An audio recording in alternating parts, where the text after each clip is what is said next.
une bonne session de pêche.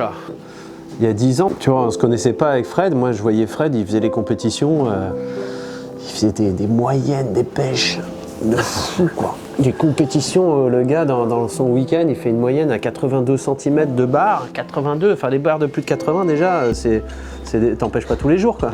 Et le gars, dans le week-end, il est capable d'en prendre 10.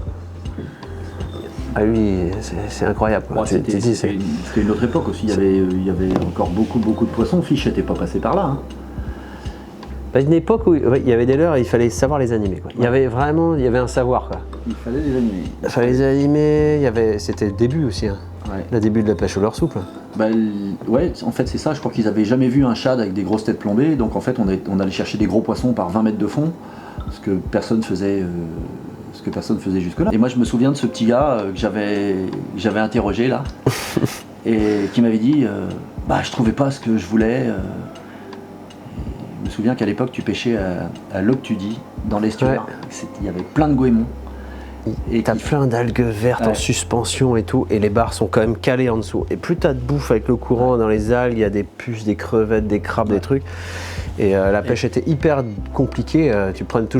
Tu lâchais un leurre, t'avais toujours, si t'as une tête fixe, t'avais toujours une algue sur ton truc et ton leurre était plus pêchant. Et donc du coup j'avais développé ça. Ouais. Ouais. Ce qui est fantastique avec la pêche, c'est quand on comprend les principes. Très souvent les touches, elles sont à la descente. Ah là, et quand tu as un leurre qui a un hameçon texan qui est caché et qui permet de descendre au milieu d'une masse qui est encombrée, mais d'être pêchant pendant 5 ou 10 secondes, ces 10 secondes ils suffisent à prendre le poisson. Avoir du résultat. Ouais. Et ça c'est magique. Quand tu es arrivé avec les Black Minnow, ça a commencé tout le monde a commencé à prendre du poisson. Vraiment tout le monde a commencé à prendre du poisson.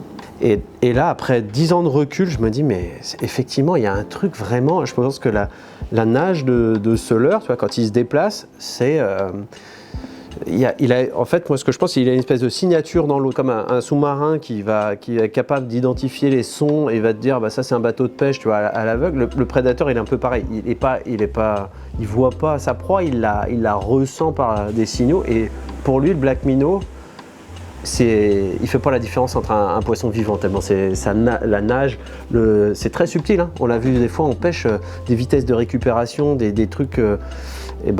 Moi je le vois dans le développement de leurre, quelquefois je rajoute un petit peu de plastique sur une paddle, 1 millimètre de plus, la nage est plus la même, tu joues sur des épaisseurs des trucs, et la nage est pas la même, et les résultats en pêche sont pas les mêmes, c'est hyper subtil, et le Black Minnow a cet équilibre magique de proportion qui fait que il reste. Malgré le fait qu'il ait été copié, tout ce que tu veux, il reste incroyablement pêchant, quoi. Depuis 10 ans, là, si on pouvait ressortir toutes les espèces qui ont été prises avec, c'est pas croyable. Je me souviens d'un gars qui avait pris une sole de 80 cm au Black Minnow quand même. La sole, quand tu vois la bouche de la sole, bravo, quoi.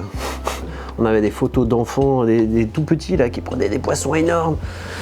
Je me dis, si on fait pas quelque chose pour communiquer aussi aux jeunes pêcheurs ou à tous, hein, le fait qu'il faut faire attention, préserver la ressource et pas trop taper dedans. J'ai vécu le début de cette société là, Fish, et c'est arrivé comme